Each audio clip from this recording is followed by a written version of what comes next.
In the 90s to the early 2000s, and even sometimes today, if I can find it on TV, I loved watching Nickelodeon. From Rocko's Modern Life to Rocket Power, Jimmy Neutron, and much, much, much more. However, there was one TV show on Nickelodeon that stood out above the rest. This show being Rugrats. I loved this show ever since I was a little kid, but with the success of the show came movies, commercials, and of course, video games.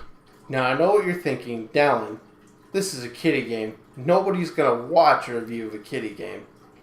Oh, but this should be good. And the ripping material will make this review super funny. Or it could suck because you're super unfunny. Or you could be jerks like this guy and hate the review.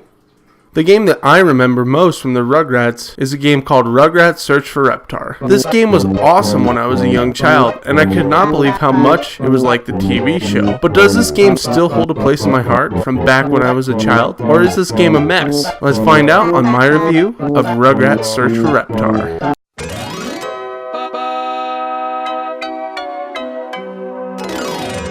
Rugrats Search for Reptar was developed by keeping the intent of appealing to children ages 7 to 12. Published by the game company THQ, the time the game actually started development was completely unknown, but it was more like a commercial for the upcoming Rugrats movie. The game was then released on October 31st, 1998 under the name Rugrats The Search for Reptar.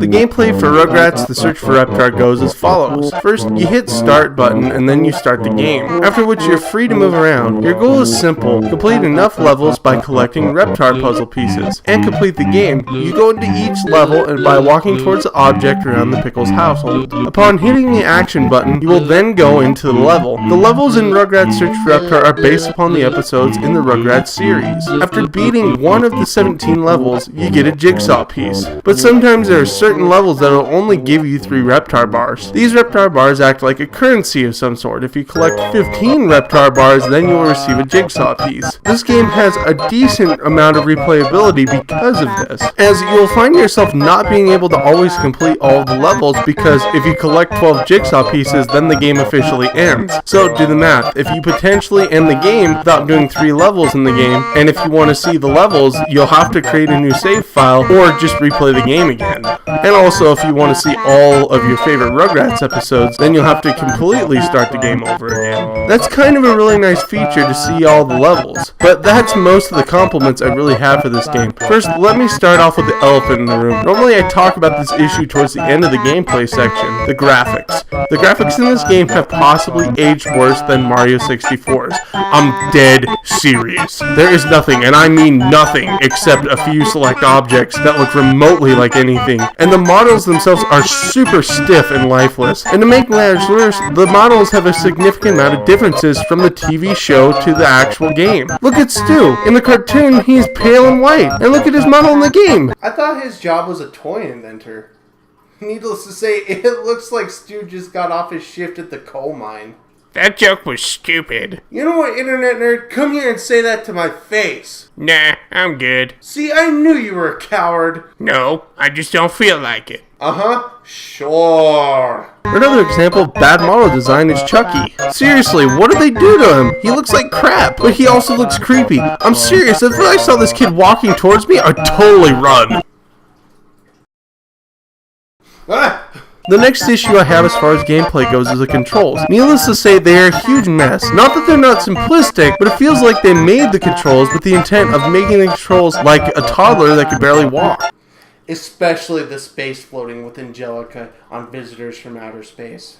Oh, I feel you on this one. I know, right? First off, the controls seem like the D-pad does not where to point Angelica from one part to the other. I could be pressing forward and then she decides to go backwards. Or I could head right and she'll turn completely left. It's super frustrating. I hate this section of this game because of the controls. Hey, this is almost fun! Come on, Angelica, turn around. Come on, Angelica.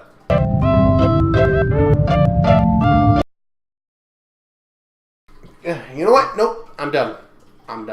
I I can't do this right now. Not only are the controls bad, but they're not just bad in this level, but in most every level in this game. The camera is also a pretty bad example of how not to make a camera. There are plenty of examples of the camera doing what it wants. Seriously, it'll fly to the sky and not fall behind any of the characters, which is super annoying, and I can't tell you the amount of times it took me to get across a stupid grocery store in Incident on aisle 7. Normally, a level took me around 2 to 3 minutes, but this one took about 10, and 5 of it was in the stupid section of the produce. The camera sucks in this level. Also, the controls in the camera make it really hard to get from point A to point B in this level. It is really hard to know how far you are from where you're landing in this platforming section. In this game, it's super difficult in some spots, like the grocery store. Getting these boxes was a pain because you have to jump up to the box, and sometimes the game will make you jump really far or gimp your jump, and it feels like you're at the game's mercy at that point. And another thing that really pisses me off about this game is when you try to pick up a Reptar bar box, but you need to beat the level, Tommy decides sometimes he just wants to stand on it and not actually pick it up. Come on, really? Like, I need another obstacle after you putting me through such anguish, game. Okay, I think I've covered most of the bad things about this game. Let's get to some of the things I actually like about this game. First off, if you are the fan of the Rugrats, I can really actually recommend this game. For everything bad I have to say about this game, at least they get the character's personality right. Angelica is super mean to the babies, Tommy is really brave, Chucky gets scared all the time, Phil and Lil are definitely the troublemakers of the group, and the adults are basically there for filler. The only character I have an issue with is this douchebag on Ice Cream Mountain level. Listen to how mean he is to the babies.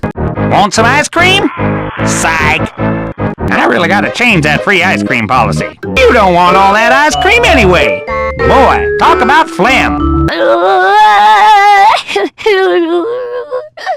Yeah, this guy's a real winner, picking on some sweet, innocent babies. Not only do the characters stay faithful to the Rugrats series, but the episodes you pick also do, in fact. This is my favorite part of the game, because seeing the episodes in video game form and comparing them to the show, which it's not an exact fit, but at the same time, it feels like you're watching an episode of the TV show. And that's really awesome. Another thing I feel like they did right as far as the gameplay goes is the difficulty and the length of the game. For how bad some of the flaws of this game are, the difficulty in this game is really easy, but I feel like for its flaws, the game balances it out. I actually think the game is super forgiving and bearable to play with the flaws, but also the shortness of the game, it's also better because you don't have to suffer through a badly controlled game for hours and hours. Only like an hour and 20 minutes and the game's over. Other than that, that's really all I have to say that's good about the gameplay. It's really 50-50 and some of it is really bad.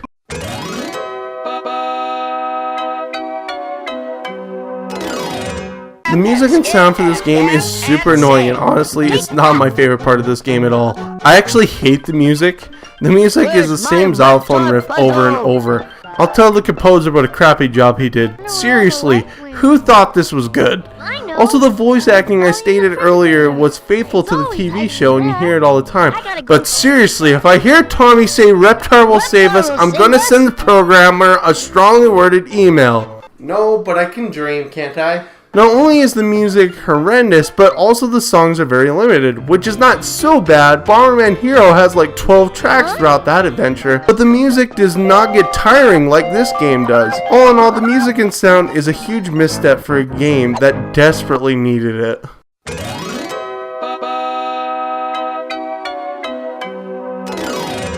The story for Rugrats Search for Reptar goes as follows. One day the babies were playing and watching their favorite TV show Reptar, and during the playdate, Tommy is looking for Reptar's puzzle. He finds that all the puzzle pieces but one are missing, and after a good cry, the babies set out on an adventure. After finding all the puzzle pieces, it's time for bed. After a long day of playing, Tommy goes to sleep dreaming of Reptar destroying the town. After getting to the end of the city and seeing a weird dance sequence, the credits ensue, thus ending the game and Rugrats Search for Reptar. The story for Rugrats Search for Reptar is really short, but something to be expected for a Rugrats game, and honestly, for what it is, I actually really like it. It's like a cartoon episode, and I wish they would have made something like this for an episode of Rugrats. The story is really good for what it is. The pros in this game are pretty much tied for the cons in this game. The story is pretty good, the difficulty and length for the game's design, and having forgiving pacing, and the characters in the episodes that were used are actually pretty faithful to the TV show. The cons are a few things. The music